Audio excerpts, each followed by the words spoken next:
welcome. Thank you for joining. I hope everyone's having a nice day today. Hello. Hi, Tyler. Welcome to the stream. Welcome. Thank you for joining. Hope you're having a nice day today. Hello. And I know Mocha's not here, but hi, Mocha. Welcome to the stream. Welcome. And thank you so much for saying hi. It was nice seeing you. It was nice seeing you. I hope you have some nice sleep. It's midnight.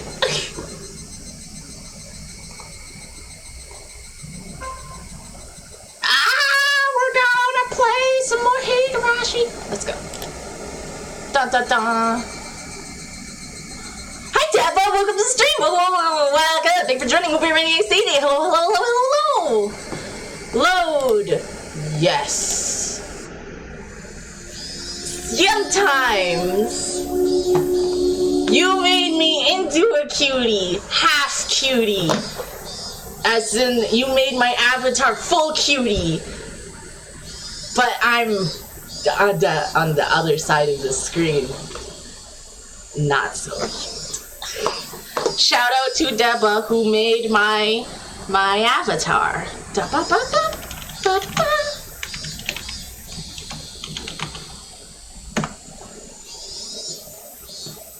He did a good job. Alright. Let's read some Higurashi. Is Hojo-san staying home today too? Furuya-san, do you know anything? How was the teacher? Fuck. Whatever. It doesn't say who's talking. The teacher's voice wasn't critical, but Rika-chan hung her head unable to answer, and I felt really bad for her. Maichi's first words. My first words is water, and I see it right here.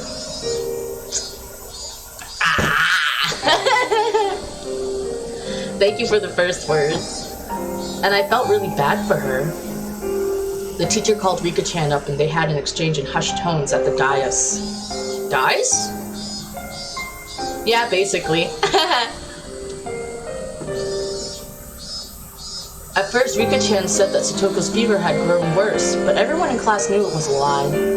Because every day, Rika-chan brought Satoko's bento with her. Satoko-chan, I wonder what happened. Don't ask me. I'm the one who wants to know most of all.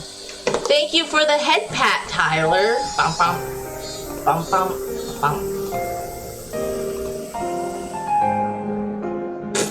There we go. Ta-pa! It was already the third day since Satoko's first absence. Ever since then, I haven't felt good. Until just last Sunday, everything had been so much fun. Hi, Mint. What you doing? Hey, yo, just me. I had reached out to Satoko like a real older brother, and we spent that time quietly, but warm and comfortable. So why had it suddenly been flipped over? The more I thought about it, the more I thought that the world had taken a turn for the worse ever since Oishi arrived. Thinking on it now, maybe the strange apprehensions plaguing me the night before Oishi arrived had been a sign.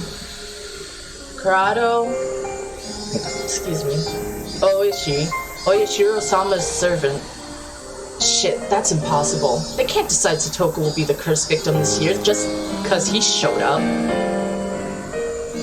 Just what sort of slip-up had I committed to cause those fun times to end so suddenly? Yes, it was the day before Ooshi appeared. Shion, Mion, and Rina had spoken of the curse surrounding Satoshi and his disappearance, and it was sinister. It was so sinister it gave me a bad premonition. I hope I'm saying Ooshi right. There's like 2 O's in it. Oyashiro-sama's servant? It was absurd. I kept on groaning to myself that I would never accept it, ever. I obviously wasn't the only one suppressing my feelings. Mion and Rina were too. Everyone in the class was doing it. Rika-chan knew something about Satoko's situation, but she wouldn't tell us. Rika-chan still held a calm attitude, like a cat basking in the sun. But she was being unbelievably stubborn about this whole thing. She didn't want to tell us, and that wouldn't change no matter how many times we asked her. Everyone understood that, so nobody questioned her. If Rika-chan won't talk, then we just have to wait. And she might not be talking because it's something not worth saying. There was no persuasive power and reassurance given with an anxious face like that. Mian was being taciturn and just looked up at the sky with a somehow annoyed expression. I couldn't tell if she was unhappy that Rika-chan wouldn't talk about it with her own friends, or if she was concerned over Satoko's well-being. And what about me? My anxiety was suffocating me day after day. If someone else were looking at me, then maybe I'd look annoyed, like Mian did. Tap, tap.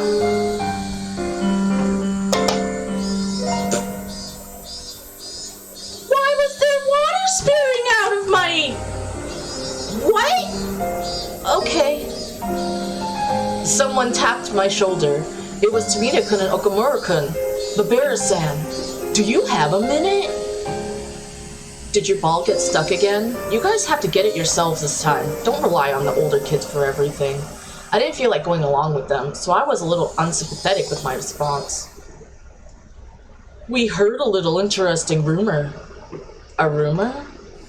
Yeah. I just thought it might have something to do with it. A rumor. About Satoko? They hadn't said that, but it didn't seem unrelated. They didn't want to talk in the classroom, so they pulled me behind the school building, lending further credits to that thought. The back of the school was damp and humid like always. Students didn't really come here because they wanted to. It might, however, have been the ideal location for trading rumors away from prying eyes. Tomita-kun, Okamura-kun, these rumors, they're about why Satoko was absent, right? We don't know if it has something to do with it, though, or maybe. What on earth happened to Satoko? Is she sick? Or could she be, like, really sick or injured or something? No, actually, it's the opposite? I heard my grandma saying that she came to buy tofu at our shop yesterday. Oh, Tomita's family runs a tofu shop.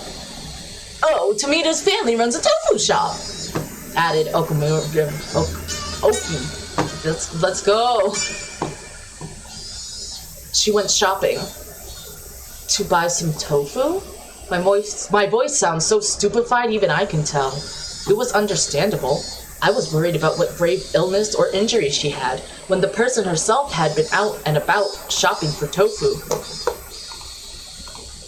Since I'm here, I'm waving. So, how was she? Did she look okay? Was she wearing a mask, like she was getting better? Or was she using crutches? Or did she have bandages on her? No, there wasn't really any signs of sickness or injuries on her, but I should have felt relieved that it wasn't an illness or an injury. But my anxiety wasn't going away, because Tomita-kun and Okamura-kun's expression weren't looking any better. She apparently came to buy one piece of soft tofu, but my grandma said it was strange. Strange? Why? What's wrong with buying soft tofu? Irritated by how roundabout they were being, I had to desperately fight that irritation from creeping into my voice. Well, Hojo and Furude live by themselves, and they don't have that much money, right? So they only ever buy the cheaper, firmer kind of tofu. They never bought the soft tough. It's the most expensive there in there. Soft or hard, they're both tofu, right? Maybe she just wanted to eat some great tofu or something. Well, maybe, but I knew how transparent I sounded right then. This wasn't anything trivial. It was some kind of important clue. Not the cheap, firm tofu, but the expensive, soft kind. Shopping not in the evening after school, but in the middle of the day. I couldn't figure out what those things meant. Hi, Kachi! Welcome to stream! Welcome! Thanks for joining! Hope you're having a nice day! Hello! As I thought hard about it, Okamura-kun took his turn to speak. Me next. This is just a rumor. But apparently, he's back. He? Who? Who's back? Hojo's uncle. Satoko's uncle? Right, I think Coach told me about him. Their aunt and uncle had taken them in after Satoko and Satoshi lost their parents in the accident. Hojo's uncle, they say he skipped town last year, scared of Oishiro-sama's curse. Hojo's uncle, he's really scary and violent, like a gang member. Everything Coach told me came back in bits and pieces. Right. The mean aunt and uncle who had tormented them all the time. I think he said that after their aunt was beaten to death by the deviant, he ran away to his lover's house in Okonomiya in fear of the curse. Why would she be staying home from school and shopping for Satoko in the middle of the day just because her uncle came back? My underclassmen clammed up and looked downwards. There must have been some big hint buried in there. Even if I didn't understand, if I told Mion or Rina about it, maybe they'd know something? Oh, my bad, you two. You were nice enough to talk about it, and I started hammering you with questions. No, it's okay. Now we know that she hasn't been in bed this whole time, gravely ill. That's worth something, right? That might be true, but it won't make the clouds over my mind fade away. Ah! Mabeya-san! Over there! Okamura cried wildly, pointing over my shoulders behind me. Startled, I turned around, and way on the other side of the schoolyard, near their school gate, I saw a figure trudging forth. Ah! It's Hojo! I burst into a run faster than I could speak, so that, as quickly as possible, I could see with my own eyes that she was okay. Satoko! Satoko seemed taken aback by me shouting and running over to her. Oh, my! What is it, Kechi-san? You surprised me with all the yelling and running. Stupid enough about me already?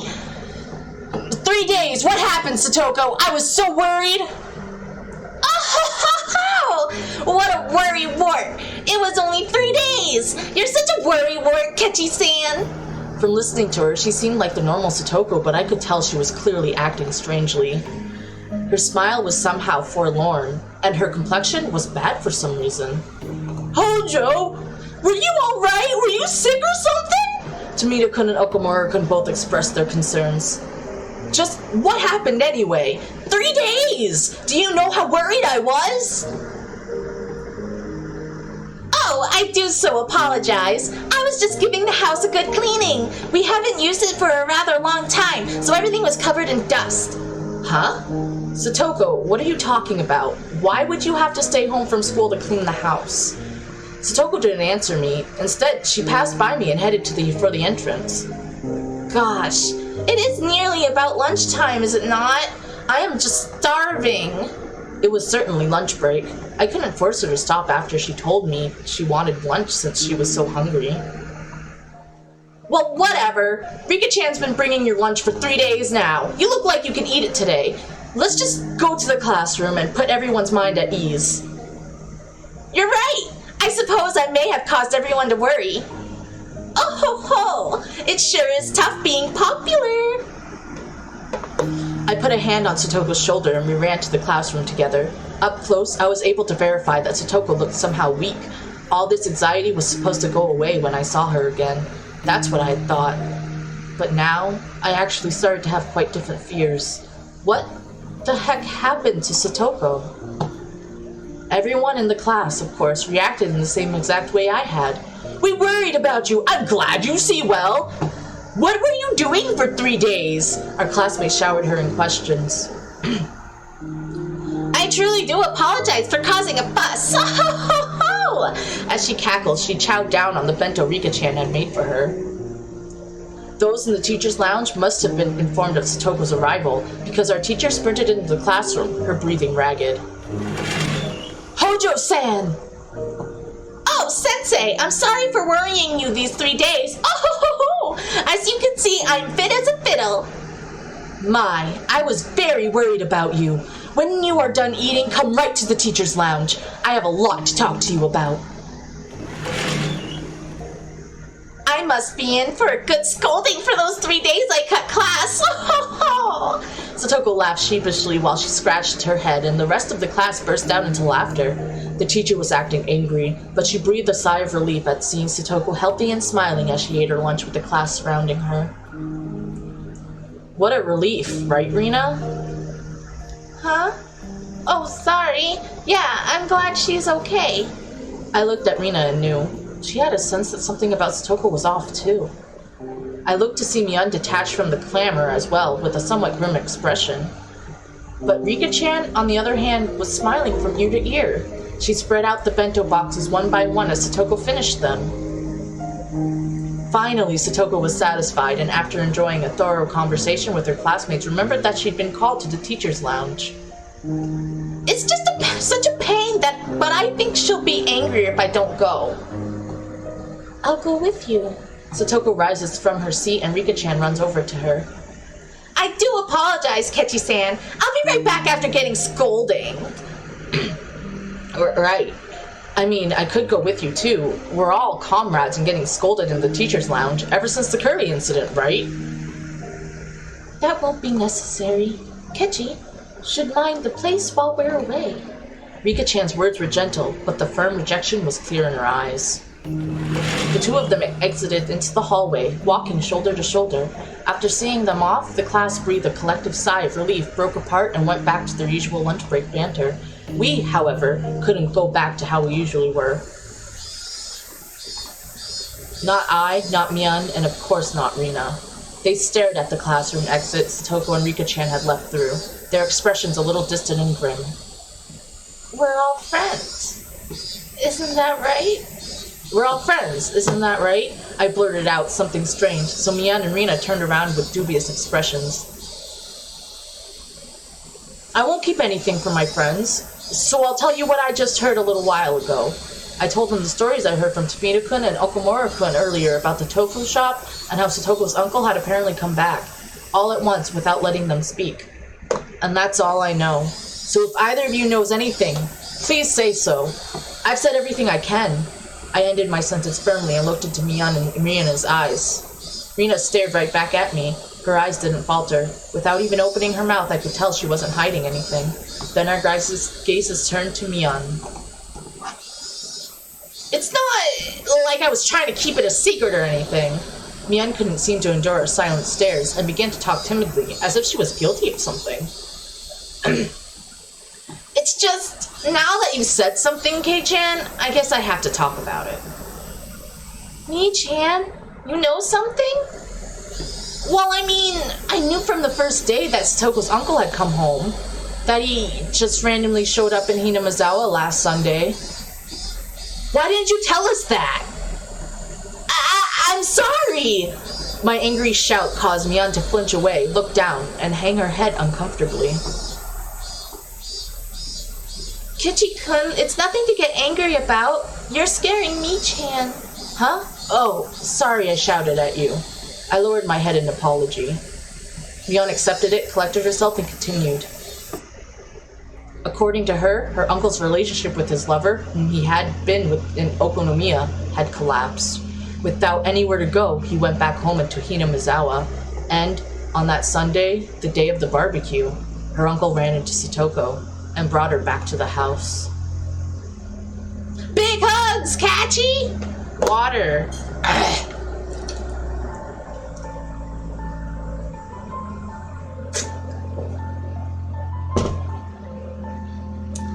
Why? Did he bring her with him? Because he's a good-for-nothing parasite. He can't even cook by himself, much less do any cleaning. But he brought Satoko-chan back to have her cook and clean?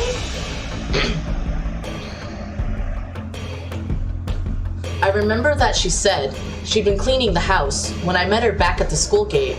A moment later, the pieces fell into place, into the jigsaw puzzle of unease. And as for what the puzzle depicted, when I saw it from afar, I could see the answer clearly.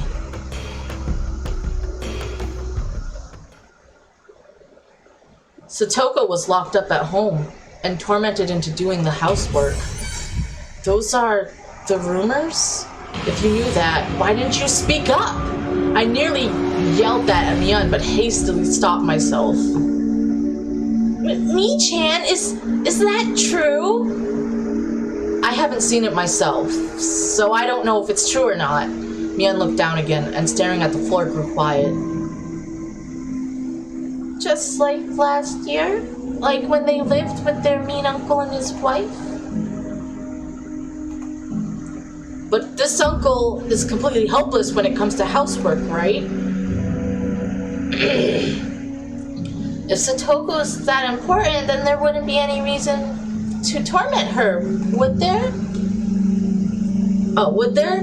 Kichi-kun, I don't know what grounds you have for saying that, but you shouldn't be so irresponsible. Rina clearly and directly got mad at me. You don't know much about this, so don't talk as though you do. Yes, that's clearly what she meant. Fine, then do you know something, Rina? I don't know anything either. I didn't know her uncle had taken her to the house until hearing it just now. But the situation is different from a year ago. The situation is different. What does that mean? Satoshi-kun isn't here. Satoshi really cared about his little sister. He always stuck up for her. He was her shield, so that she would be affected just a little less by their mean aunt and uncle's fighting. The mean uncle and Satoko-chan are the only ones living there now. Can't you imagine how stifling that must be, Kichi-kun? He only even came back because he broke up with the woman he was staying with. Do you think a person who came back for such an unpleasant reason would be able to treat Satoko-chan kindly? She was right. It wasn't easy for me to imagine Satoko not being tormented. Sorry. Oh, no, I'm sorry too. I sounded like I was interrogating you, didn't I? How? An awkward atmosphere floated among us. The three of us remained silent and just stared at the floor.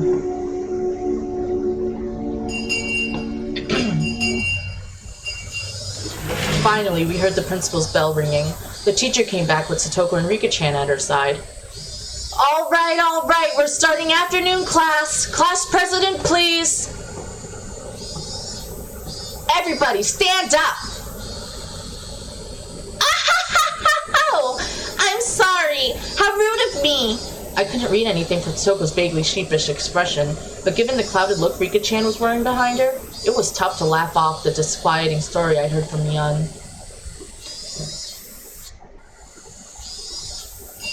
Hi, Snowmanny! Welcome to the stream! Welcome! Thank you for joining. Hope you're having a nice day. Ho. Alright! First time in a while everyone's been here. Let's all have a roaring good time with the whole club! What nice, well-behaved girls, right? Yeah, perfect. Indeed, in times like these, the best thing to do was obviously get rowdy and scheme against one another in a club activity. Just what I was waiting for. Hey, Satoko-chan, let's play. There was that game you liked, wasn't there? What was it again? It doesn't matter which. Tell me. Mion laughed happily, took a bunch of games out of the club locker and lined them up on the desks. I think that was the first time Mion ever let someone else decide on a game for her. I could tell she was being especially considerate to Satoko. I have no idea. I'm on part 6. Technically,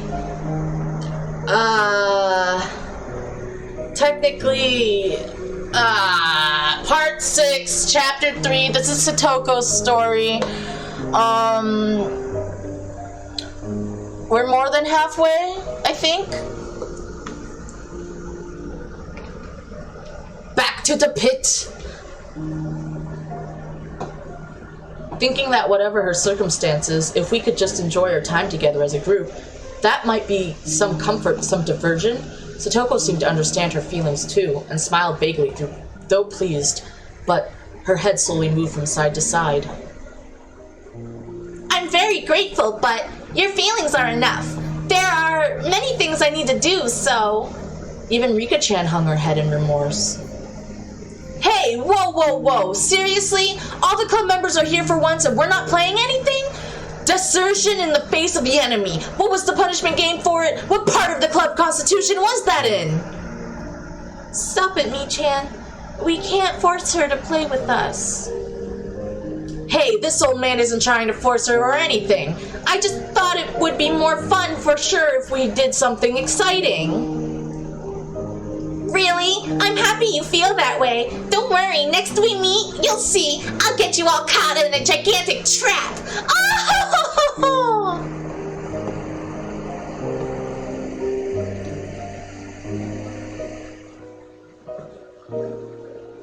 Satoko, while insulting us, still said she couldn't participate in the club today and apologized. She quickly put her things into her bag and pattered out into the hallway, disappearing.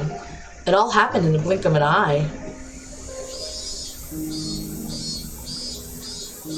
Yeah, I watched some of the anime. Thanks, Catchy. Satoko. Rika-chan stared loathsomely as her friend hurried home, unable to be part of club activities. I watched some of the anime. I haven't watched any of the new anime yet, but the artwork looks very nice. It's very shiny. Silence filled the classroom because I want to read Yumineko before watching the Higurashi, the new one. But I know Yumineko's like over 50 hours of fucking reading. So that's going to be a time. Both the cheerful voices of our classmates in the schoolyard and the voices of the cicadas sounded like they were coming from some faraway world. This is boring. The silence was broken by Mion's bitterness as she began putting the games on the desk back into the locker. Everyone just stared absently at Satoko's seat, now empty. Rika-chan, maybe you could tell us about it now? Rina made as gentle a smile as she possibly could and spoke softly to Rika-chan. Even without hearing it from her, we pretty much knew the situation at this point. Satoko's uncle had broken up with his lover and come back home to Hinamizawa, and he had taken Satoko back home and forced her to do all the housework. And that all had to be pretty rough on her. Thinking this was common knowledge to everyone, I skipped to the important part. Is it really bad? Maybe Mion and Rina wanted to ask the same question. Nobody spoke. We all just stared, waiting for Rika-chan's reply.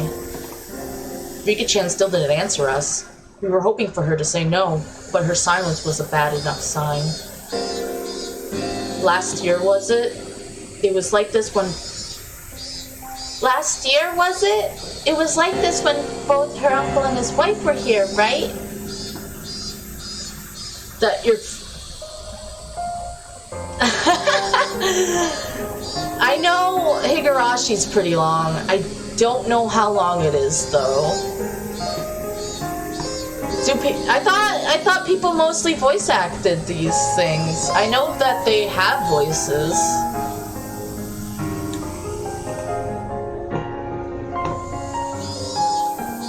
Yeah, at the time they were mostly just being caught between their aunt and uncle fighting. One of the ways we helped out was with the club by reducing her time at home as much as we could, but... He's making her do the chores now, so she can't stay at school either. Shit. Satoko's not a slave. Who do you think you are, ignoring your own inability to live properly and basically putting Satoko under house arrest? When you think about it, isn't this really strange? We need a lot of circumstantial evidence, but isn't this abuse? Can't we notify the police or something? You're right. If we had evidence she was being abused, I think we could tell the police. And can't we talk to the region's welfare people about this? Rina and I kept saying, police, police, as though it were nothing, but Mion's response sounded like she thought we were a little naive. It's easy for you to say that. Have you thought about the risk of actually getting proof? What do you mean, risks? I think it was the 2 winters ago. Wow, what was that sentence? I think it was 2 winters ago. We reported it to the Child Consultation Center. We told them there was abuse happening and to do something right away. Huh? You did? What happened? A person came as soon as we called. She interviewed Satoko and Satoshi about what was going on, and then their uncle and his wife too. I can understand asking Satoko and Satoshi, but wouldn't it be not so good to talk to the aunt and uncle?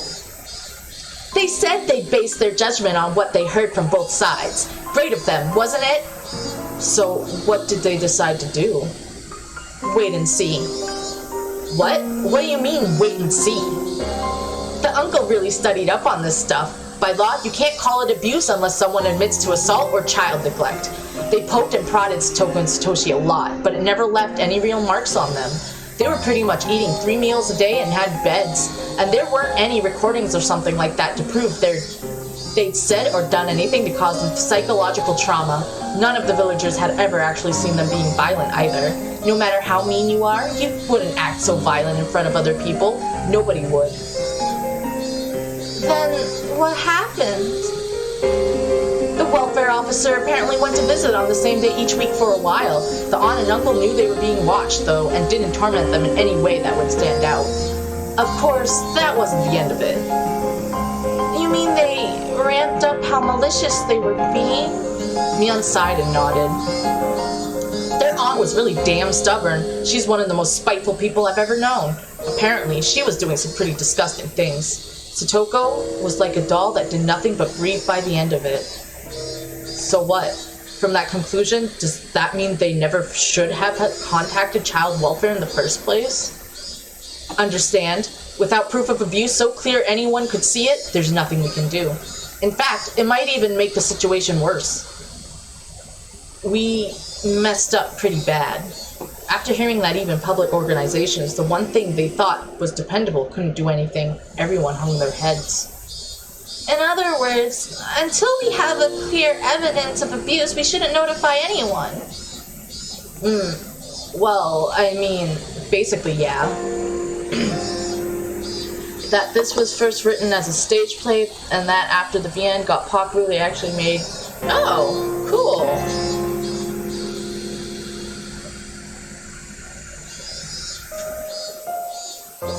I don't think I knew that it was a stage play. I considered Satoko's current situation. She was brought back to her house. It was a little difficult to call that abuse. She was being tormented and forced to do the chores.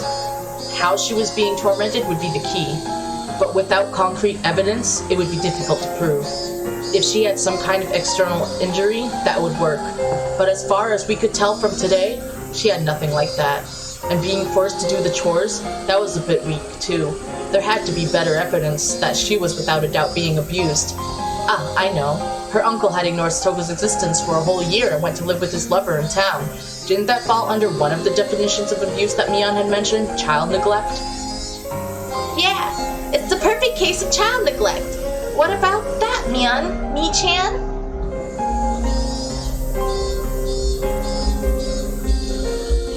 It's more like, that's all Satoko does is chores and cook for the uncle. The uncle does nothing, so yes, it's child abuse.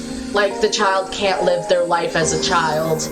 All they're doing is taking care of a grown adult that's not taking care of themselves. So yes, that's technical child abuse, because children aren't supposed to take care of the adults are supposed to take care of the children.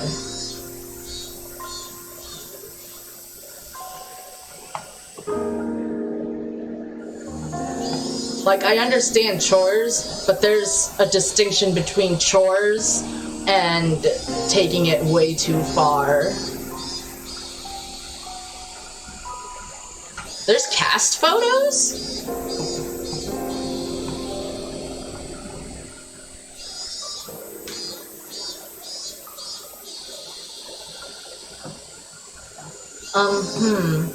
If her uncle weren't here now, it could be recognized as child neglect. But he's living with her at the moment, isn't he? They were apart before, but if he said something like he had a change of heart and decided to live with her, then they might just wait and see again. Once we reported it, we would need to be absolutely sure they'd interpret it as abuse. Maybe we needed far more concrete evidence, lest we repeat last year's mistake. It's sad. This means we need to sit quietly and wait for him to be violent towards Satoko-chan and leave a mark, don't we? The only plan I could think of was, in the end, just watching and waiting. It left me in shock when I realized that it would be the same policy as that of the officials who had made the situation worse. As Mion said, reporting it to a public agency would be a gamble. If we're going to pick a fight, it would have to be one we couldn't afford to lose. If we were gambling without enough money, without enough evidence, our defeat would be assured. If we took the time to amass enough money that we could be sure of victory, then that would mean pretending we didn't see Satoko's plight for a considerable amount of time. Sorry for bringing this up now, but how is Rika-chan able to live by herself? Rika-chan had lost her parents, if I recalled correctly. From what I heard, she had no relatives either. She was forced to live on her own as a result, but her life was unfettered, free of restriction. If she could somehow grant that freedom to Satoko too? I mean, Rika-chan, you're living without any parents, right? Don't kids with no guardians have to go to orphanages and stuff? Kechi-kun, that's cruel. I'm not saying it to be mean. I only asked because I thought maybe there would be a hint to saving Satoko. Rika-chan, sorry if I offended you. Rika-chan shook her head, not particularly disturbed. With photos of the cast. Yeah, no links. I'm pretty sure there's no links. I'm pretty sure Nightbot will be like, yo, the fuck? Well, you see, it's because I'm considered the mayor's daughter. Let me explain. The mayor, old man Kimiyoshi, is Rika-chan's guardian. He got official permission from the governor of the prefecture. Yeah. Huh? So you're adopted? No, not adopted. You could be someone's guardian without being in the same family. Oh, I get it. Rika-chan lives by herself, but by law, she's considered to live with the mayor, right? Yeah, basically. That's how Rika-chan avoids being sent to an orphanage. Actually, it would be Child and Family Services, not an orphanage. I don't understand the hard things, but anyway, she's right. Interesting you should say that, Mion. You can be someone's guardian even if they're in another family? Then shouldn't we have the mayor or someone else become Satoko's guardian, if only on paper? Then she'd be in the same position as Rika-chan, and she could go back to her old life. Too bad it won't work. I mean, her uncle is supposedly her guardian. Wait a minute, you lost me there. What's a guardian exactly anyway? In legal terms, a guardian and a parent weren't necessarily synonyms, so whoever was actually looking after her at home would be considered her guardian. Then her uncle isn't her guardian? He left Satoko by herself for so long. But if he insists he's her guardian, then that's that. It's been a few days since Satoko was taken back to her house. Her uncle's been paying her for her meals since then, right? He is sort of looking after her, so he'd probably insist. And even though he abandoned her for a year, he'd probably looked after her for the whole year before that. But the mayor doesn't have that kind of history. So then if both the mean uncle and the mayor requested guardianship at the same time, the uncle would make more sense? No, but he'd have a better chance. The term guardian refers to the person actually caring for her, right? The uncle actually has a bed and food for her, but the mayor would just have his name. It wouldn't even be a contest. Then shouldn't the mayor just start caring for her for real? He'd be her guardian in name and reality if he did. We just need to shelter Satoko. That might lead her to her uncle being desperate to take her back, but we'll stubbornly refuse him. It won't be that easy. Satoko is a growing girl, you know? It's not like giving someone a cat. You're asking him to care for a real person. Then Coach! What about Coach? Coach, he's got a lot of money, right? He's even said it himself. Even if he's not her real father, Coach becoming her guardian, he would be great at taking care of her. Stop that! Stop thinking of Satoko like a pet! All you're doing is talking about pushing her onto someone else. You need to think more seriously about how much responsibility it is to care for another human being. Did you ask him? Did you get an actual promise from him that he'd take Satoko under his care?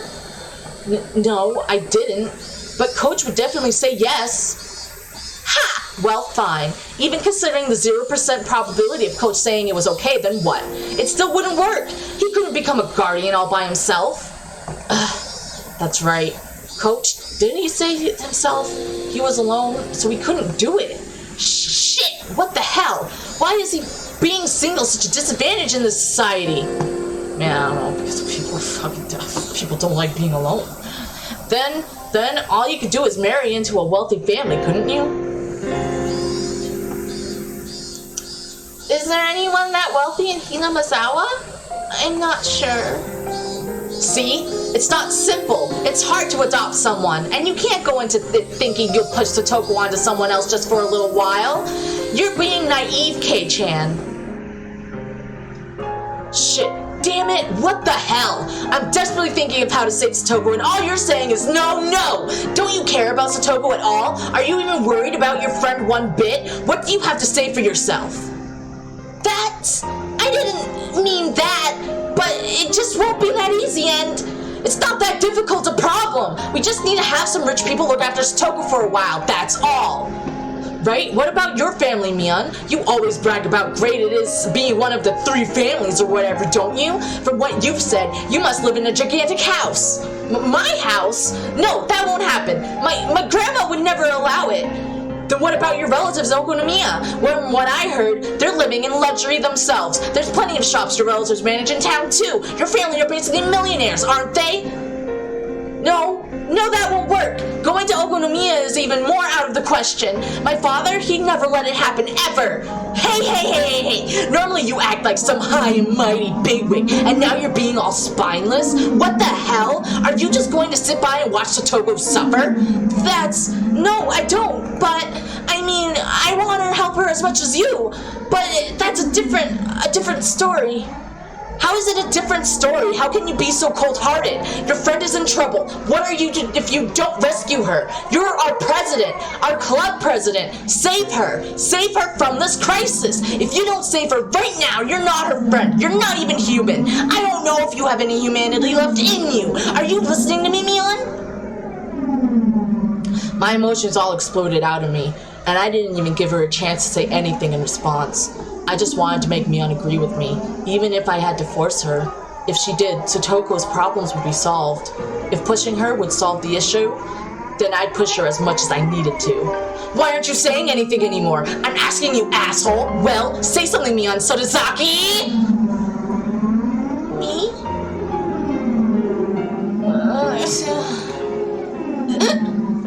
Mion, looking down with a grim face, began sobbing. Her hands were clenched into trembling fists, and she rubbed her eyes to wipe away the tears. Was what I said actually that mean?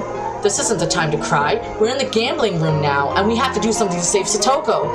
And as I thought that, Rina spoke, her voice cold and incredibly calm. Keiji-kun, if Mi-chan's family won't work, then what if we look for another wealthy family? I know someone in Hinamazawa who lives in a nice big house. Who's that? Oh, come on! You've got a splendid family, and you're leaving it out of things? My family? My family is... You're friends, right? Save her, Keiji-kun. Mi-chan is cold-hearted after all. Since you are so considerate towards friends, you should lead by example. Just the 3 of you are living in that huge house, right? Then you've probably got plenty of spare rooms. You should just give a few of the empty ones to Satoko-chan, and then her worries would be all over. What's this? We're done already? That was pretty quick. Okay, great, congratulations on solving the problem. Then are we done for today? I'm going home. Hooray, hooray! Maybe I'll go treasure hunting. I haven't done that in a while. I was so worried about Satoko-chan until now that I didn't feel like going to play at all. I wonder what I'll find today. How? Say something, will you? Why am I the only one talking? Say something, you bastard! Are you listening, Kojima Bear? Even the cicadas seemed to cower in fear. Rina, her shoulders bobbing up and down, and me, who had forgotten to breathe. Mion, whose face had gone completely pale, and Rika-chan, who was keeping silent as nothing had happened. The atmosphere in the classroom grew tight and stiff, and it petrified us where we stood. Rattle. The sound of the chairs Rina sat back down after having stood up finally allowed everyone present to take a breath. Rina has shown me just how much I hurt Mion. Rina's scary. After a few moments, Rika-chan cut into the frozen air. Yeah, I'm sorry, Rika-chan. Mi-chan, I'm sorry to you too. I don't have to apologize to you, do I, Keiji-kun? Yeah, I'm sorry. I'm sorry for being so unreasonable. Were you saying all that to me before? You said it while glaring at me-chan, so I totally thought you were talking to her. Rena had such strength that you wouldn't have imagined it normally. All I did was spout terrible things as I wave at violent fury passed over me. I couldn't contend with her. Mian, I'm sorry. I lost my cool. Come to think of it, I didn't understand what had gotten me that riled up. I thought of myself as Satoko's Nini, so I only had good intentions, that I'd think about it a little harder than everyone else, and yet... It's okay. You were worrying with everything you had, and all I was saying was that nothing would work. So I'm sorry. I did something wrong too. Mian rubbed away the tears at the corners of her eyes with her fists and apologized as well. We bowed our heads to each other and looked down without glancing at another. Someone, I don't know who, heaved a sigh. Satoko being tormented had been known about since last year. How had the tragedy back then saved Satoko? How had they brought it to an end? Right. In the end, nobody could do anything. All they could do was bear it patiently and wait for those agonizing days to end. That's right. The one who brought an end to those terrible days was some crazy drug addict nobody knew. On the night of the one in Nagashi last year, their mean aunt had been beaten to death, but it hadn't been done to save Satoko or Satoshi. Right. It really was just a coincidence. Satoko's friends, who needed to do something for her most of all, could do nothing. The incident may have been a tragic one, but from Satoko's viewpoint, it was nothing less than a miracle. Yes, a miracle. A miracle one could only wait for.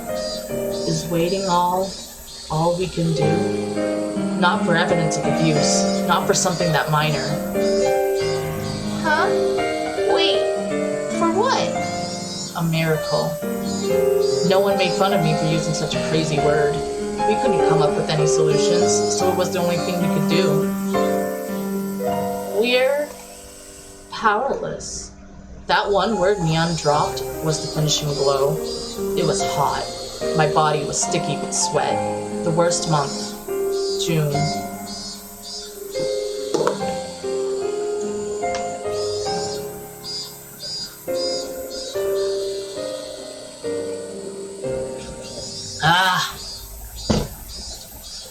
Water.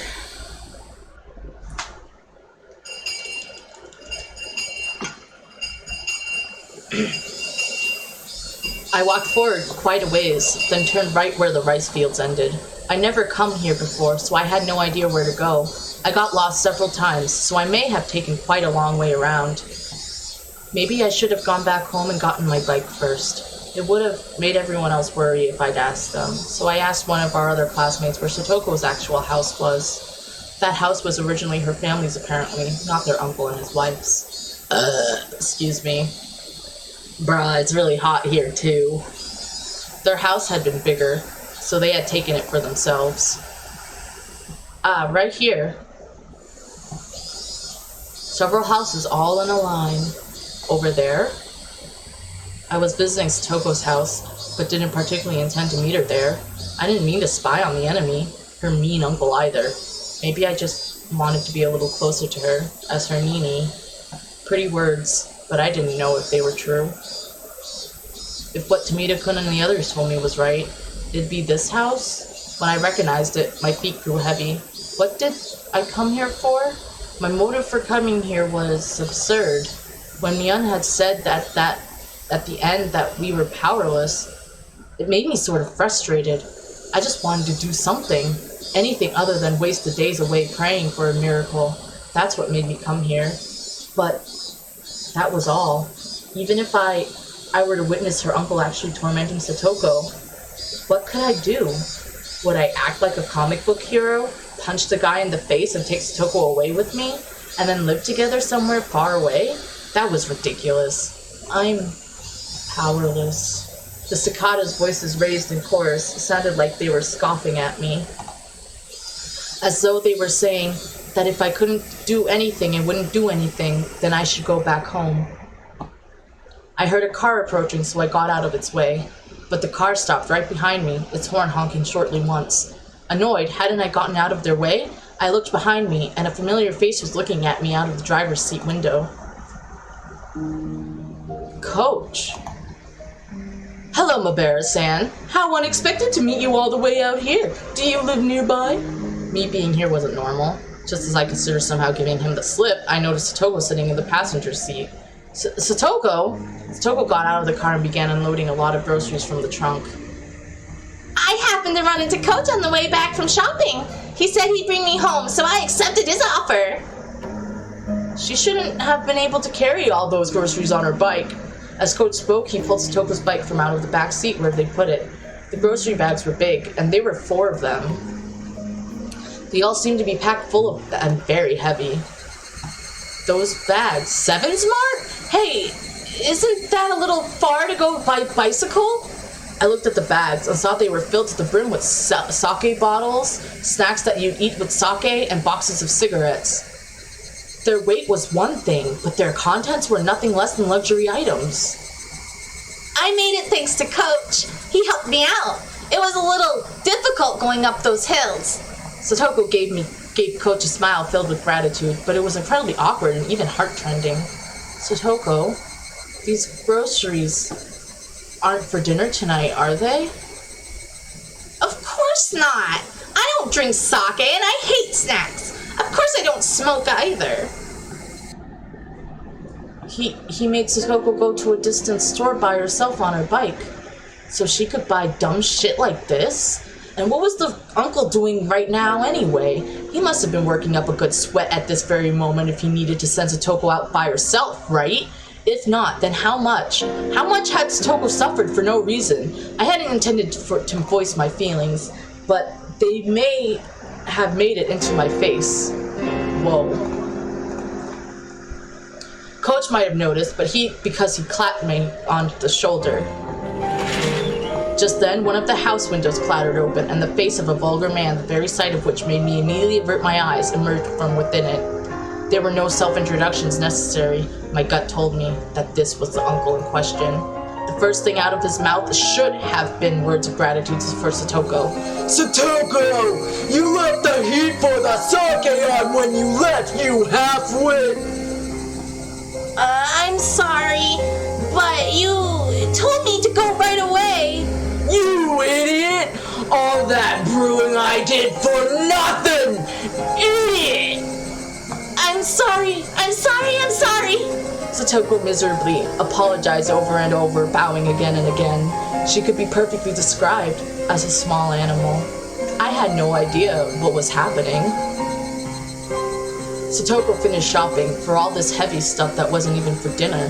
She only managed to come back because she ran into Coach and he drove her home. If she hadn't been found by him, she'd surely still be by herself, panting and moaning, pedaling her bicycle up that steep hill. What was with those words? Those horrible, sleazy words that he said to Satoko? In what country's dictionary did it tell him to say such things? To a young girl who just finished shopping? My anger, of course, wouldn't reach him. The uncle displayed no interest in me, instead shouting at Coach. Oh, if it isn't Dr. Erie! Hello! Why don't you come on inside too? We're in the last round, so you can get in right away. 100 yen per 1,000 points, and anything goes. No, I'll pass. Thank you. I just ran into Satoko-chan and gave her a lift is all. I'll be leaving now. Oh, nah! Come play around! You got a lot of money, yeah?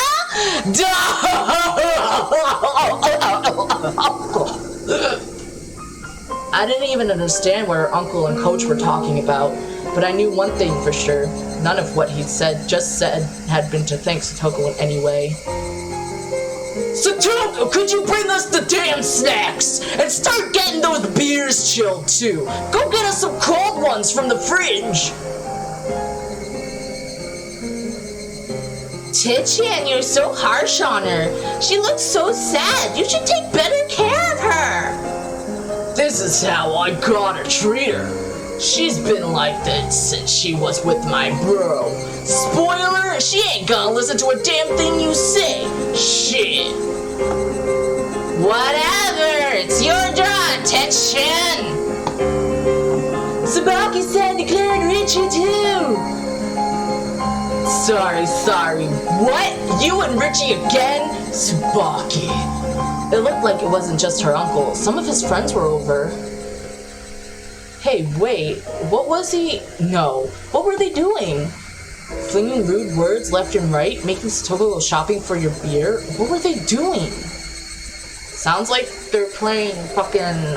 what is it? I see it in my brain. Mahjong? Is it Mahjong? I only know because of Richie, but I could be wrong. My uncle's friends came from town, and they're playing Mahjong. It is Mahjong! He told me to prepare dinner for them as well. What? My uncle's friends came from town, and they're playing Mahjong. He told me to prepare dinner for them as well. What? The hell? Mahjong? He called his friends over for Mahjong? They were too busy playing, so they sent Satoko to buy them a crap load of booze from a faraway store. And the first thing he said to her was how she left the gas on? What the hell? What the hell? What the hell? What does that guy think he's doing? Who could get lost in some dumb game of Mahjong and send Satoko to buy all this stuff? Even though Coach was listening, he pretended he wasn't. I like Mahjong. Mahjong's fun. I need to learn how to play Mahjong better, because I don't know how to play actual Mahjong. Apparently, I only know how to play one-player Mahjong. I don't know how to play multiplayer Mahjong. Hi, Stella. You want to come in? Stella, you want to say hi to everyone? You want to say hi to everyone? No? No, Stella, that's not Stella. That's not yours. Stella, that's not yours, okay? Goodbye, it's yours now. Stella is the part pity that we have in the house. That's my roommate's. And she came in. Thank you. And she came in. And she's like, hello, and then she goes over and picks up the stuffed mice and starts running towards the door. And I'm like, no, wait! She's so cute.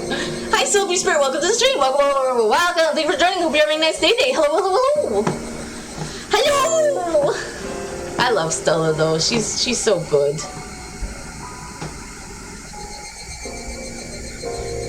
There was a line of heavy-looking shopping bags lined up on the ground next to the trunk. Mabara-san, you help too, please. You're a boy. You get to carry this heavy one. Wow. Just because he's a boy doesn't mean he needs to carry the shit. I'm glad you're having a decent day. Yay, VR chat. I'm doing well myself.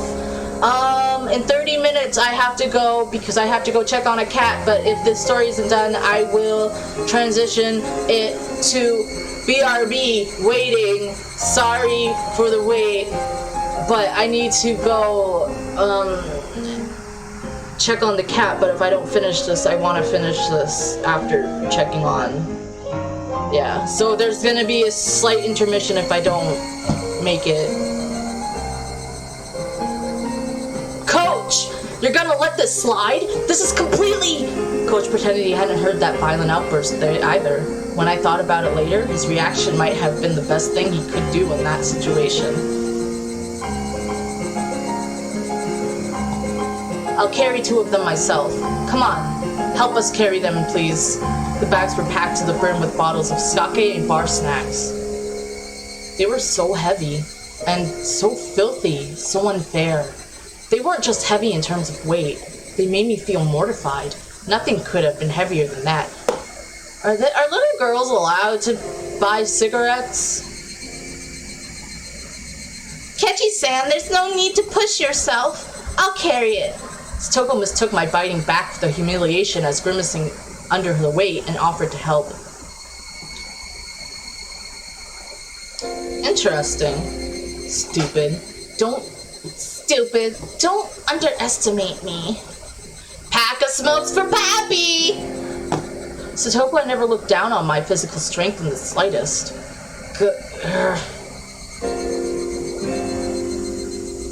Coach, I'm sorry for you too. It must be heavy. No, not at all, answered Coach, smiling vaguely, coolly. But I, and I alone, knew. Coach was an adult, so he just knew how to keep his feelings from showing. There was even more anger than I was feeling, burning deep in his eyes. Well, haha, it is heavy. Shit. It wasn't very far to the doorstep of Satoko's house, but the bag squeezed my palms and started leaving red marks. Yo, that's what you do when you wanna go for one, when you have multiple bags, alright, so, where I live, plastic bags are banned, so we have paper bags, but when plastic bags were around,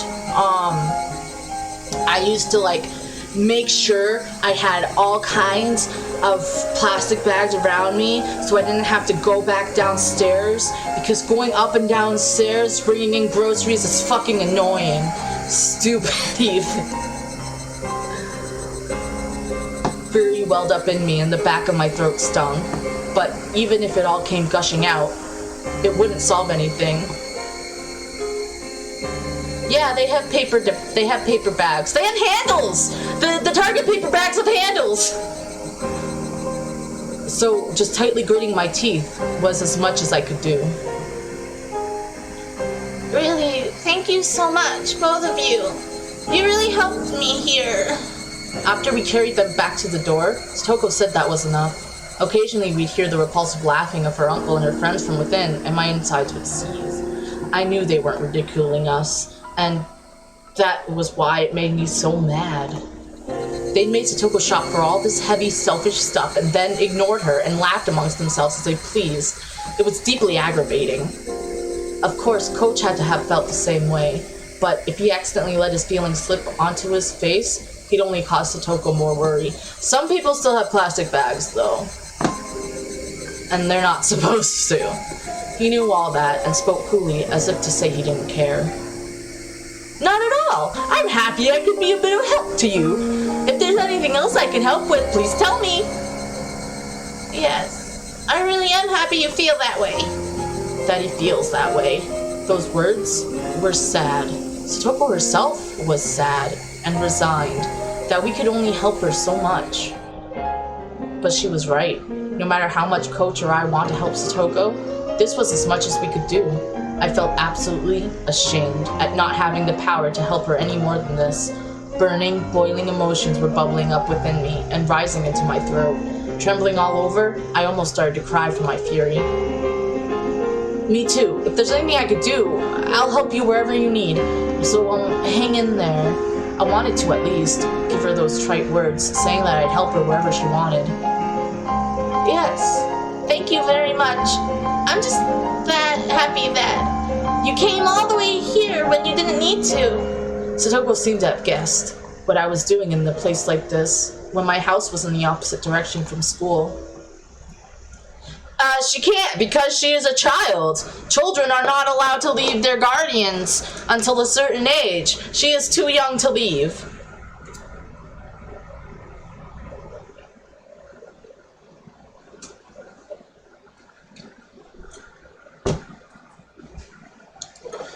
Alright, you should get going. They're drunk right now, so there's no telling what they'll get mad at for you. She felt guilty getting us involved after we'd helped her, because she wanted to be the only one to suffer this misfortune. That's how it looked, and it hurt. I handed my supermarket bag over to Satoko, and then I noticed on the back of Satoko's hand, there was something that looked like a bruise. Hey, Satoko, what the heck is that bruise? I knew as much as anyone else how transparent that sounded. I didn't need to hear it from Satoko to know how this bruise came to be. I just slipped on the stairs and hit it a little. Please pay it no mind. You're lying! Coach nudged me in the back, and then he put his index finger to his mouth to chide me for being so loud. Really, thank you so much. Until tomorrow, I hope we can see each other at school. Excuse me. That's not what I'm talking about. I asked you how you got that bruise on your hand. Ah! The evening glow finally got to the point where I could see the other concealed oval-shaped bruises and traces of swelling on her neck and her legs and other places too. I fell down the stairs! The very moment my violent, rampaging emotions were about to burst their way out of my throat, I found my mouth being tightly clamped down on. Coach was pressing down on my mouth from behind, wrapping around me tightly with his hands. Because of that, I couldn't say anything. I could only groan, which I did. That was all I could do. I needed to expel all the magma sitting deep within me, because otherwise I'd surely explode into a million pieces that very moment. So I groaned from my mouth, from my whole body, while heat fell in drops from my eyes. I groaned and groaned. I groaned to the point of exhaustion.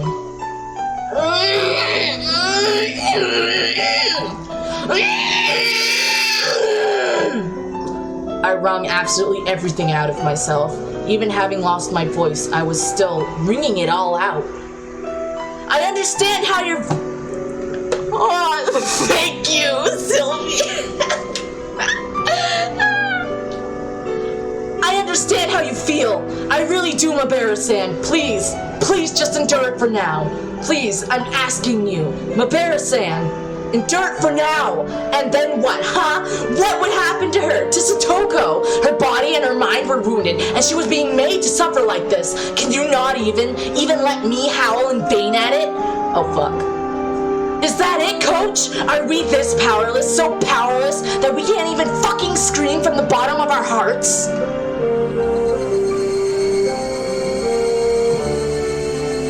The voices of the Higurashi made me calm down. I didn't know how long it had been. Satoko abruptly gave a slight bow. Thank you very much, Ketty-san. Satoko.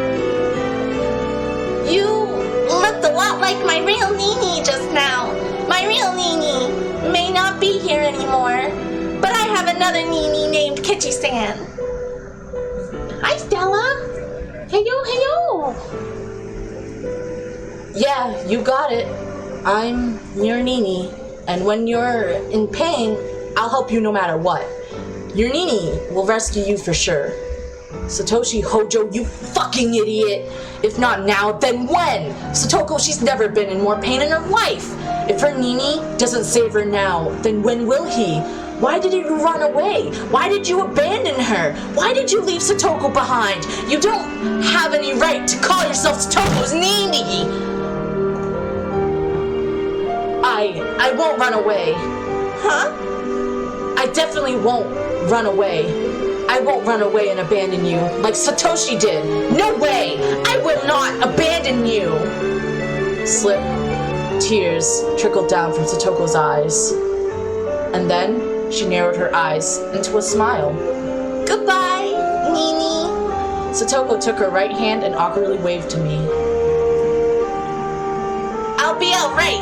My Nini now helped me so much. I'll be okay. I'll do my best until tomorrow. I'll be okay. So, for today, this is goodbye. There was no way that I could say bye, see you tomorrow.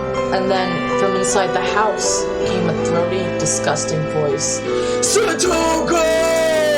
Could you bring us the snacks already? Okay, Nini. Get going already. I'll be fine now. Hurry! Let's go, Mabara-san. Staying any longer than this would be a bother to Satoko-chan. Coach! Nini's house is a little far away. I'm sorry to ask you this, but could you take him home? Yes, I'll do that. Coach grabbed me by my collar and with a strength I couldn't have imagined him having, started dragging me away. And I, unable to oppose him, started getting farther away from Satoko. She waved her hand to us, expression still dark, and disappeared through the back door. Coach got into the car first, then turned around on the narrow path and brought the passenger side door around for me. I know how you feel so well it hurts. No, I think I understand it even more than you. But right now, just for now, please endure it. She understood exactly how you feel, so please endure it. If you don't, I know already. I'm sorry. Thank you for before. I meekly got into the passenger seat. The car accelerated quietly, and Satoko's house grew farther and farther away in the rearview mirror. We made a wide turn, and then I couldn't see our house anymore. Is your house that far away? It's in the other direction from the school, isn't it? I didn't bother to reply. I would have been hard-pressed to give him an answer as to why I was at Satoko's house. Coach didn't say anything anymore either. For a while, the two of us were silent, the only sounds from the gravel spraying over the road as we drove. I remembered how Rina said things were different than last year. At the time, she had Satoshi with her. Satoshi protected Satoko, so that less of the sparks fell onto her. But now, Satoshi isn't here. Yes, that's the unfortunate truth. Coach seemed to understand that I really meant what I said. It's a terribly sad, cruel story, but there's a limit to our resolve, our efforts, and our assistance. It sounded like an excuse, but he was right. Even if Coach and I wanted to be people Satoko could depend on, that was all. It ended at the front door. No matter how much I shouted that I would be her Nini, no matter how much I shouted that I wouldn't abandon her, and no matter how much Satoko called me Nini, I couldn't do any more than that. Where on earth could Satoshi have gone? Right, Satoshi was another story. Her actual brother, Satoshi, he was in a position to protect her far, far better than we could. That was the cold, sad truth of the massive gulf between Satoshi and us. I wonder what he's been doing lately. Satoshi left home.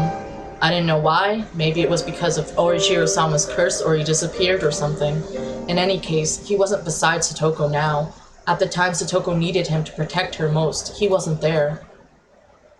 Why isn't he here? Satoko needs him now more than ever! A lot of people talk about Orichiro-sama's curse, but the only thing I can say is that he ran away.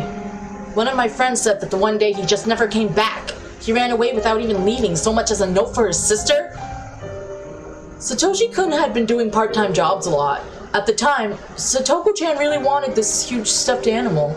It ended up costing a lot, so he was doing all sorts of part-time jobs in order to afford it. He felt so strongly about it.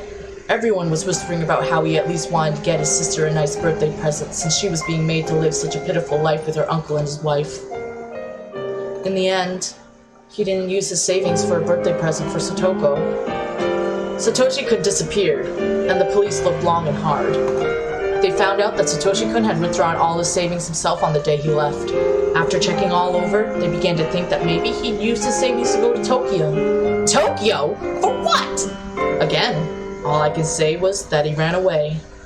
He saved up all that money so he could run away? He was that selfish? But how could he just leave Satoko behind? If he was going to run away anyway, he should have brought Satoko with him. Even now, Coach was still calm. He wasn't trying to pour any oil on the fire of my anger at all. He just waited until my anger naturally just subsided. After listening to gravel being crushed under the wheels for a little while, Coach spoke abruptly. Please understand, Satoko-chan left behind arrived at the same conclusion. I'm a burden on my brother, and that's why he abandoned me. He didn't take her with him when he left. How terrible must Satoko have felt being betrayed by the brother she loves so much. Yeah, but Satoko-chan was a very strong person. Of course, she had the support of close friends too, and that was how she regained her smile.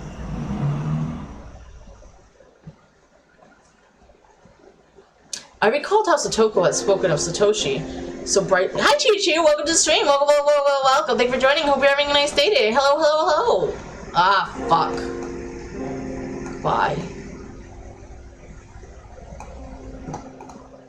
Where's this one? What's there? What's about? No. That was fine. Thank you for the 1 cent cheer. Appreciate it.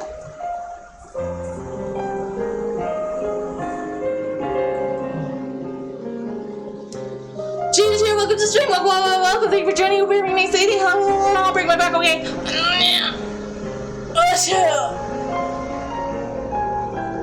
Thank you for breaking my back. Ugh. Back to the game. When I was eating dinner with her and Rika-chan a few days ago, at the time, I didn't think any more of it than how pleasant their sibling love had been. But now that I did think about it, I realized it was like she was peering into the distance from atop a pile of tragic preservers. Yes. She said Satoshi-kun will come back for sure. And that when he did, she wanted him to see how she was no longer a burden. Satoko isn't a burden. She's way better at day-to-day living than me, and she can do pretty much anything. I mean, she might fall behind Rina or Rika-chan in certain aspects, but she's way more of an adult than most people. That's the result of having her work so hard, since she didn't know when Satoshi would come home. Her efforts are so painful. While she lived with Rika-chan, while Rika-chan taught her how to handle everything flawlessly, also that she could welcome Satoshi back at any time, so that she could show him he wasn't ashamed. So, when is Satoshi going to come back? I asked the coach, but knew he wouldn't be able to answer. In any case, Satoshi ran away. He left Satoko and ran away from Hinamizawa. Someone said that when you leave Hinamizawa, run away, or Yoshiro-sama's curse gets you, right?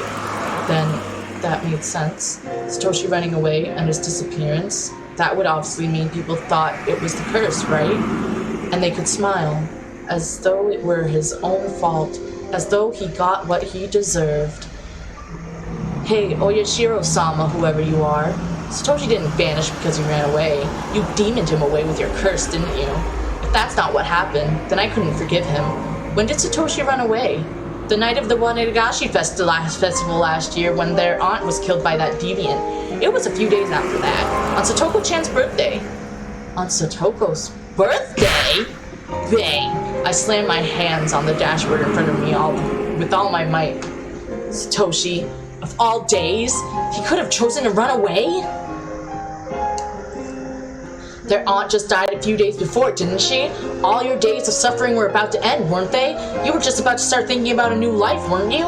It's wrong to be happy about someone dying, but for Satoko and her brother, her birthday had come as a critical turning point.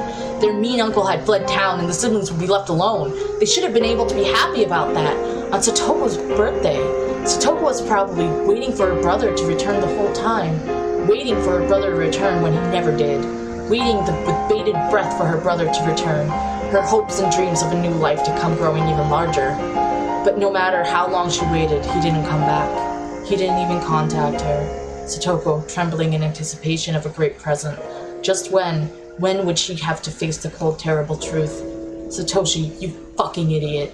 I could feel my blood rising to my head. In my anger at Satoshi, I was frustrated. I was aggravated. I couldn't forgive him. Satoko still respected and adored her brother, and yet he so heartlessly betrayed her. Such a person wouldn't just come back, now when he was most needed. Yes, no one would protect her. Not even her real brother Satoshi.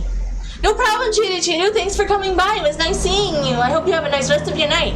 So when she started to see you as her Nini, I was happy. Huh? I pray for Satoko-chan's happiness as well, but I have a position in society and a job to do every day. I have little time that I can devote to Satoko-chan. But you're different. You go to school with her, and you're closer to her, and Satoshi couldn't in age. I know you think you can only do so much, but you're in a position where you can give Satoko-chan a hand much better than I can. So, I want you to help her enough for the both of us. That's what I wish for. But that's... Coach, you could... Of course, with my job skills, there are plenty of things I could only help her with, but in the same way, there are things only you can do for her. What I want to say is, we should both perform in every way we can. Is that a little too complicated? Coach added that, but I shook my head in response. When I heard him say he had job skills, it reminded me that he was an adult, in a different position from all of us. So driving didn't make you... Okay. I don't know how old you need to be able to fucking drive in Japan. I don't think you need to be that old. So I don't know. Never mind, you don't need to be an adult to drive a car. Maybe I should just ask him about it.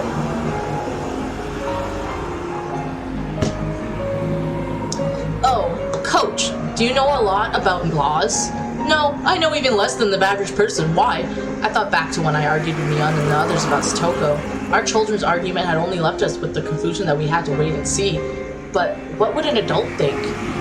What was it? The child welfare law? As an emergency measure to secure the safety of a juvenile, they can force him or her to separate from their parents. They can do that? So then we could rescue Satoko from her uncle right away? Satoko-chan might not want that. Unless the person being abused wants shelter anyway, it doesn't go that far. Satoko doesn't want it. Why? Coach didn't answer me. I didn't know why he didn't. Thanks for breaking my back, Tyler.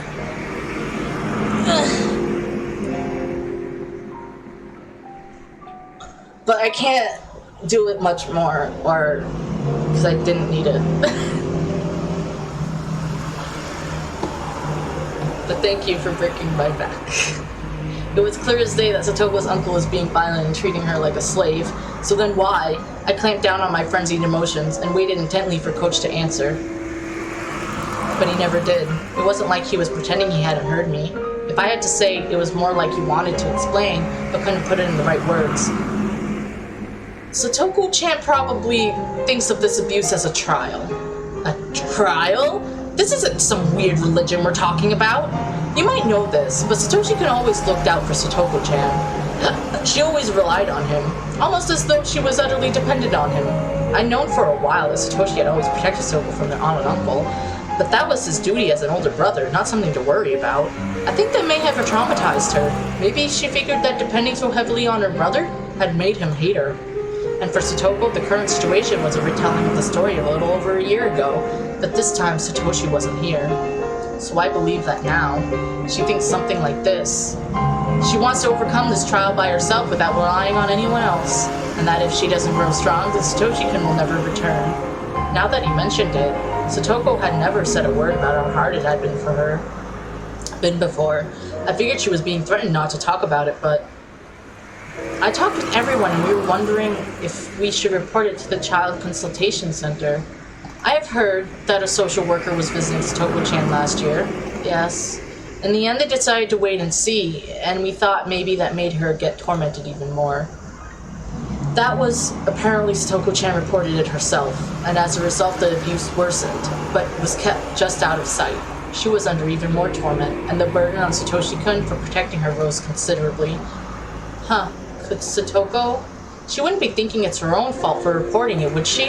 Coach nodded quietly. Satoko-chan would probably either hate it if you suggested reporting the abuse or feign courage, and you say you didn't need to. And even if you reported it in secret, she's probably insisted to the social worker that she wasn't being abused. Satoko always acts tough and doesn't readily admit defeat, so I could imagine that easily.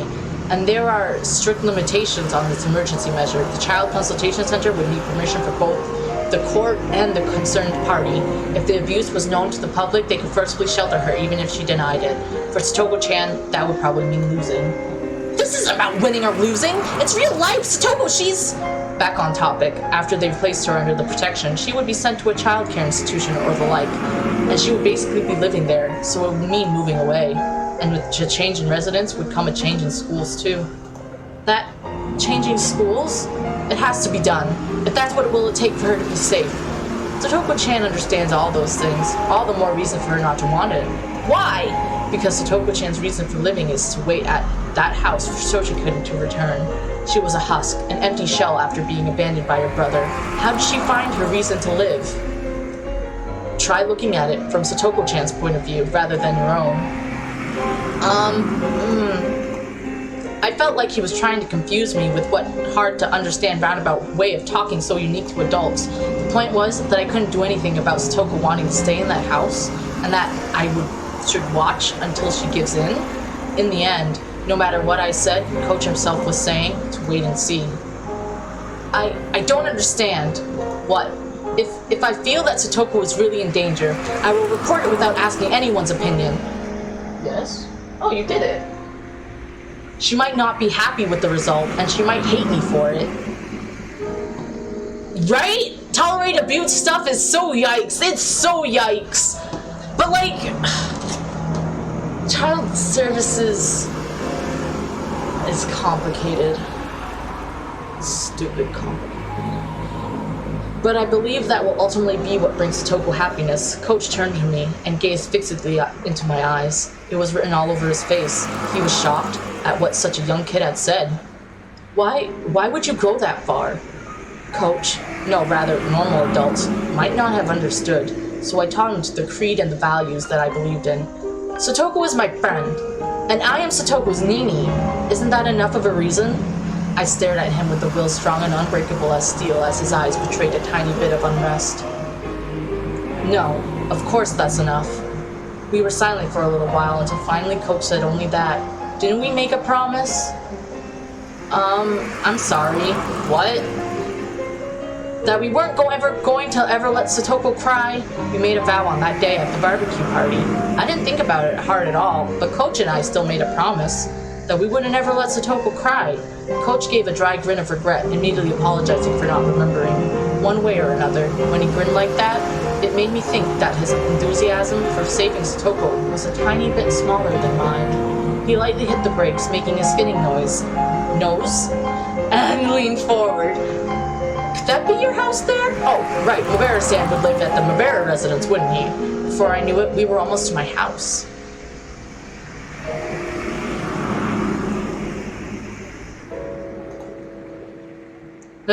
Just in time. I need to go see the cat. I need to go see the kitty. Because I'm taking care of the kitty right now. Ooh! Case 31. Is that Satoshi's case? But damn. Satoko's fucking life so far. I think there's 12 chapters, and right now we're on chapter 6. So yeah. But Satoko's fucking life. Oh my god. But